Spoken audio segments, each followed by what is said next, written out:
We sold your townhouse, Winter. We signed the papers yesterday. My mother, Brenda, didn't even wait for dessert. She dropped the bomb with a smile, slicing her expensive prime rib like she hadn't just destroyed my life. I froze. My hand tightened around my glass. And don't bother arguing, my father, Gary, laughed. He tapped his phone screen and shoved it in my face. The money is already gone. We paid off Aurora's gambling debts this morning. Every single cent. I looked at the bottle of vintage wine sitting between them. They were celebrating with wine bought from the proceeds of a federal felony. I put my fork down. My heart was hammering against my ribs, but I forced my face to stay stone cold. They thought they had just sold a piece of real estate. They had no idea they had just sold a top-secret federal facility to a hostile foreign spy. You should be thanking us, Aurora chirped. She raised her glass, the expensive red wine leaving a stain on her teeth. Now I can finally start my fashion line. No debt, clean slate. She looked at me like I was the villain for sitting there in silence. Like I was the selfish one for not applauding their theft. Gary cut another slice of beef. We saved you from yourself, Winter. That house was just sitting there, gathering dust while you played secretary in D.C. It was wasteful. Wasteful. That was the word he used 5 years ago, too. I was 29, deploying to Kabul for a high-risk rotation. The night before my flight, I sat at my parents' kitchen island, shaking as I signed a stack of legal documents. I handed Gary a general power of attorney. It was supposed to be for emergencies, in case I came back in a coma, or didn't come back at all. It was a shield to protect my life. I never revoked it. I came back safe, buried myself in work, and the paper turned yellow in his filing cabinet. I handed him a shield. He turned it into a sword. He found the loophole. The document gave him unrestricted authority over real property. He didn't need my signature to sell my home. He just needed my trust. 2 weeks ago, my phone buzzed during a classified briefing. A Zillow notification showed that 4750 Springland Lane was for sale. My stomach dropped. I sent an encrypted email to my father immediately, flagging it urgent. I told him clearly that the basement level of the property was a designated federal secure zone. Do not list, do not enter, do not sell, Brenda had replied 3 minutes later. She told me to stop being dramatic. She said it was just a basement full of old computer junk and accused me of hoarding square footage while my sister drowned. She said they were doing this regardless of what I thought. She deleted the warning. She ignored the U.S. government property stickers on the server racks. She saw a basement, but it wasn't a basement. It was a SCIF, a sensitive compartmented information facility, a soundproof, lead-lined steel box where I reviewed drone feeds and active asset lists. And they had just handed the keys to a stranger. A vibration buzzed against my thigh. It wasn't a text message. It was a specific, rhythmic pattern I had programmed 5 years ago. 3 short pulses, 1 long. The heartbeat protocol. My stomach turned over. I slipped my phone out under the table, keeping it low in my lap. The screen flashed red. Alert. Sector 4 tamper detected. Silent alarm active. Someone was touching the physical hardware. Right now. I looked up at my father. He was swirling his wine, looking like the king of a very small, very sad kingdom. Who is the buyer, Dad? I asked. My voice came out steady, deceptively calm. Gary smirked, sharing a look with Brenda. He told me it was a very sophisticated international investor. A holding company out of Zurich. Very private. Zurich. I repeated. He was motivated. Gary bragged, leaning back in his chair. He offered $200,000 over the asking price. Cash. Waived the inspection. He just insisted on a quick close before the new year for tax purposes. Cash, no inspection, over asking. The pieces clicked together in my mind with the violence of a car crash. Real estate investors don't waive inspections on historic properties. Intelligence assets do. The FBI had been tracking a proxy network operating out of a shell company in Zurich for months. They weren't looking for property. They were looking for physical access points to hardlines. They needed a way into the State Department's local grid without hacking a firewall. This man didn't find the house on Zillow. He targeted Gary. He smelled the desperation, the gambling debts, the arrogance. He knew exactly who my father was, and he played him like a cheap fiddle. My thumb hovered over the emergency override button on my screen. I could stop this, right now. I could flip the table. I could flash my badge, scream the truth, and call in a local containment team to scrub the sale. If I acted now, Gary and Brenda would face civil fines. Negligence. Maybe a lawsuit. They would lose the money, but they would stay free. I looked at my mother. She was chewing her roast beef, completely oblivious to the fact that she was currently harboring a domestic threat. In counterintelligence, you never interrupt an enemy when they are making a mistake. If I stopped them now, they would spin it. They would claim they were victims. They would blame me for ruining their big deal. But if I let the transaction finish, if I let the money clear and the keys change hands, it stops being a mistake. It becomes treason. I turned off the screen and slipped the phone back into my pocket. Sounds like a great deal, I said. You're just jealous, Aurora sneered. She shoved her phone across the table, nearly knocking over the gravy boat. The money is already in my account. Look at it. I glanced at the screen. $450,000. The balance glowed bright green, mocking me. Banks don't wire that kind of cash on a Sunday, I said calmly. Not legally, Gary laughed, pouring himself more of the stolen wine. He looked flushed, drunk on his own perceived genius. I didn't wait for the bank closing, Winter. I'm a businessman. I took a bridge loan. My blood ran cold. A bridge loan? Hard money, he corrected, puffing his chest out. Private lender. I used the sale contract as collateral. Got the cash in hand this morning at 25% interest. Expensive, but worth it to clear the family name immediately. I stared at him. Hard money lenders aren't banks. They are loan sharks with LLCs. They don't send overdue notices. They send guys with baseball bats. He had borrowed $500,000 against a house he hadn't technically sold yet. If this sale failed, if the government seized the asset, the collateral would vanish, and the sharks would come for the borrower. He had just bet his life on a deal I was about to blow up. It's a done deal, Brenda snapped, mistaking my silence for doubt. The buyer loved the place.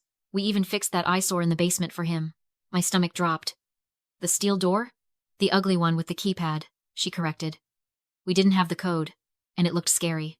So, we hired a contractor this morning to pry the electronic panel off the wall. We stuffed the wires back in and drywalled over it. Painted it white.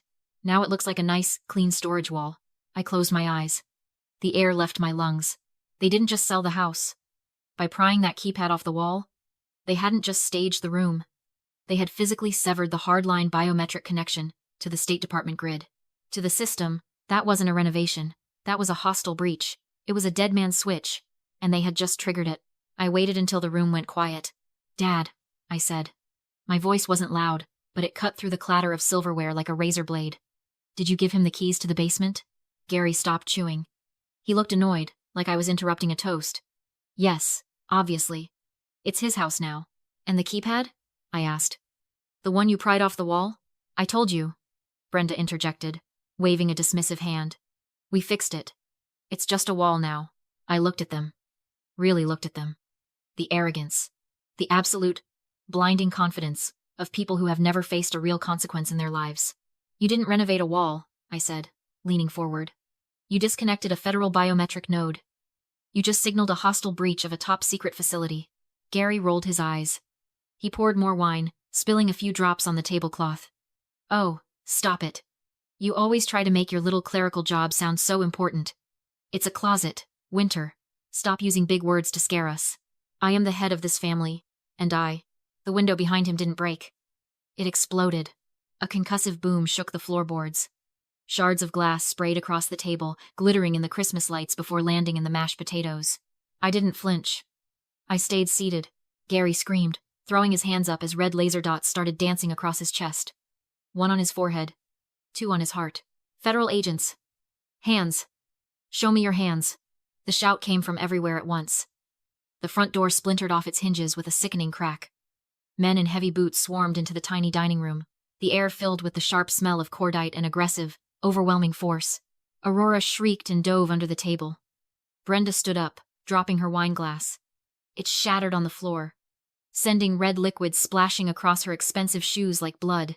What is happening? Gary bellowed, his face turning a shade of purple I'd never seen before. I own this house. Get out. A gloved hand grabbed the back of his cashmere sweater and slammed him face first into the prime rib. Gravy splashed across his white collar. The air left his lungs in a wet grunt. We have a power of attorney, Brenda screamed, waving a napkin like a white flag. It's legal. We have papers. You can't do this. The lead agent didn't even look at her. He pressed the barrel of his rifle against the back of Gary's head. Subject secured. Clear the room. Zip ties rasped as they tightened around Gary's wrists. He was wheezing, his cheek pressed into the meat. His eyes wide and terrified, darting around the room until they landed on me. I was the only person still sitting in a chair. The lead agent turned his weapon toward me. Ma'am. Hands where I can see them. I stood up slowly. No sudden movements. I reached into my blazer pocket and pulled out the leather wallet I carried everywhere. I flipped it open. The gold badge caught the light. Department of State. Diplomatic Security Service. The agent froze. He squinted at the credentials, then at my face. He lowered his rifle immediately. "Stand down," he barked into his headset. "Blue on blue. We have a friendly." He looked at me, his posture shifting from aggression to deference. "Asset secured, ma'am." "These are the hostiles?" I looked down at my father, pinned to the table like an insect, gasping for air. I looked at my mother, shaking in the corner. "Yes," I said. "Secure them." Blue strobe lights pulsed against the peeling paint of the apartment complex, turning the night into a disorienting rave of shame. The neighbors were all out on their balconies. Phones raised, recording the downfall of the rich family in Unit 4B. I stood by the curb and watched two black SUVs swallow my parents whole. Gary wasn't screaming anymore. He was slumped against the window, looking small, gray, and utterly defeated. Brenda was weeping, her face pressed into her hands, finally realizing that a power of attorney doesn't work on the FBI. Winter. Aurora came running out of the lobby, barefoot on the cold pavement. Her mascara was running down her cheeks in black rivulets. She grabbed my arm, her nails digging into my blazer. "You have to stop them. They're taking Mom and Dad. Call your boss. Fix this." I looked down at her hand on my sleeve. I didn't shake it off. I just looked at it until she let go. "I can't fix treason, Aurora," I said. "Then bail them out," she shrieked, pointing at her phone. "We have the money. Dad sold the house. We have millions. I'll transfer the money back. Just get them out." I almost laughed. The ignorance was breathtaking. "You don't have millions," I said, my voice flat. "The FBI just seized the townhouse as evidence in a national security investigation. That means the sale is void. The money doesn't exist. But the cash," she stammered, pointing to her account. "The 400 grand. That wasn't sale money," I corrected. "That was the hard money loan Dad took out. He borrowed $500,000 from loan sharks using the house as collateral." I took a step closer to her. "The government has the house now. That means the loan sharks just lost their collateral. They don't care about the FBI, Aurora. They care about their principal. And since Dad is in federal custody, they're going to come for the next available asset. That's you." Her face went pale. But we're family. You have to help me. You can't just leave me here with them." "Family." I repeated the word, tasting the bitterness of it. "Cancer is biological too, Aurora," I said softly. "Tumors share your DNA. They feed on your blood. But if you want to live, you don't negotiate with cancer. You cut it out." I opened the door of my government sedan. "I'm not being cruel," I said, sliding into the leather seat. "I'm just undergoing surgery." I slammed the door. The sound was heavy, final, and perfect. I signaled the driver to move.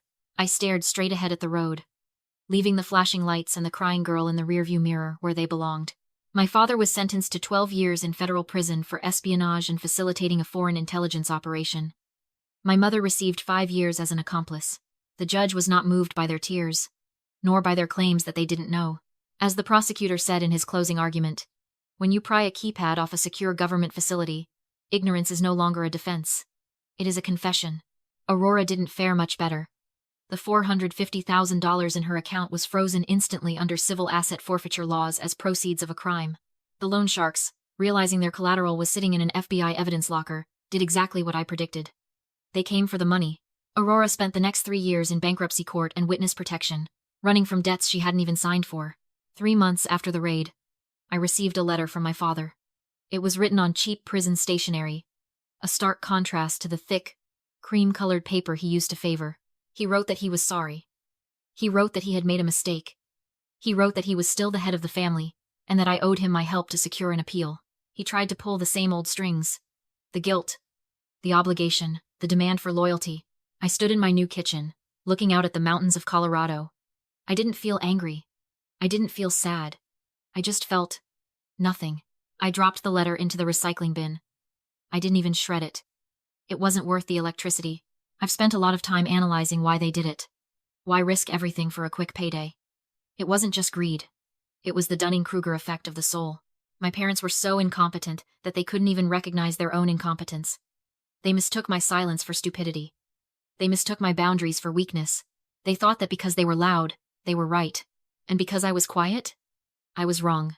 They played a game of chess against a grandmaster, thinking they were winning because they stole a pawn, never realizing they were standing on a trapdoor the entire time. I walked away from that wreckage with 3 rules that I now live by. Rule number 1. Blood is biology. Loyalty is a choice. You don't get a family discount on disrespect. If someone hurts you repeatedly, their DNA doesn't grant them immunity. It just makes the betrayal deeper. Rule number 2. The gray rock is not passive. It is a fortress. For years, I thought my silence was cowardice. I was wrong.